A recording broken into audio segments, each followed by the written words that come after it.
How do you handle difficult people? Hi, I'm Earl Uy. Join me for a talk where the early birds catch the early talks. This is Early Talks.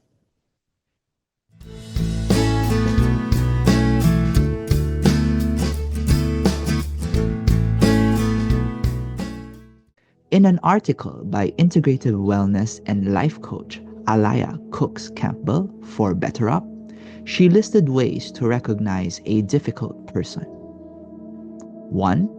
They insist on having everything their own way. 2. They belittle you or insult you. 3. They leave you out of important conversations. 4.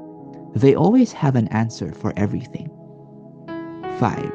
They have difficulty with emotional regulation. 6. People seem to avoid them. 7. They exhibit toxic traits like being picky, bossy, or gossiping. 8. They second guess everything you say or do. 9. Their private and public behavior is inconsistent. 10. You don't feel comfortable around them. And 11. They exhibit extreme jealousy, codependency, or other red flags in their relationships. I'm sure you have met a person like that for once in your life with at least one of those traits. It can take a toll mentally. You may grin and bear it, but it can linger in your mind even when you're not around them. And you may find yourself suppressing these interactions. In every phase of life, we will always encounter difficult people. And that's a fact to accept, whether we like it or not. Author John P. Block, PhD, wrote a book on handling difficult people and provided easy instructions for managing the difficult people in our lives. Here are lessons we can learn from it. 1. Understand the root cause of the behavior. It can be due to personal insecurities, past traumas, or unmet needs that difficult people act out the way they are. When you recognize the reasons behind it, you can respond with empathy rather than frustration. 2. Stay calm and composed. Maintaining emotions is crucial. Reacting emotionally only brings out conflict. The only way is to practice patience and mindfulness. Accept what the difficult person did to you without getting angry or upset, and observe the other person without judgment. Depending on how challenging the difficult person is, a lot of them is needed. 3.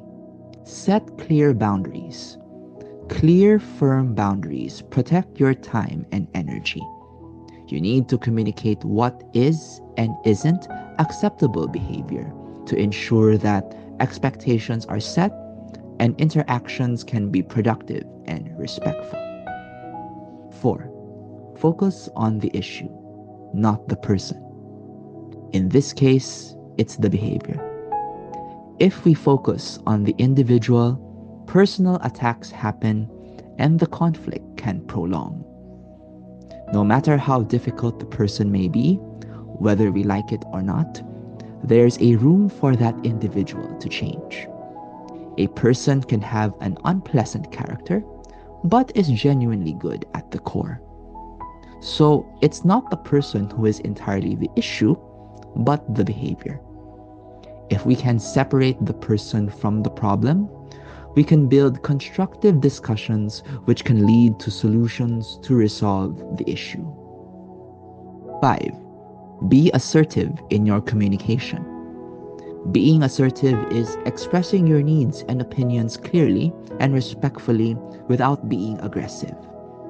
It can be tempting to respond with hostility just to match up with that difficult person, but it actually worsens. In a situation like this, the way to fight fire is water.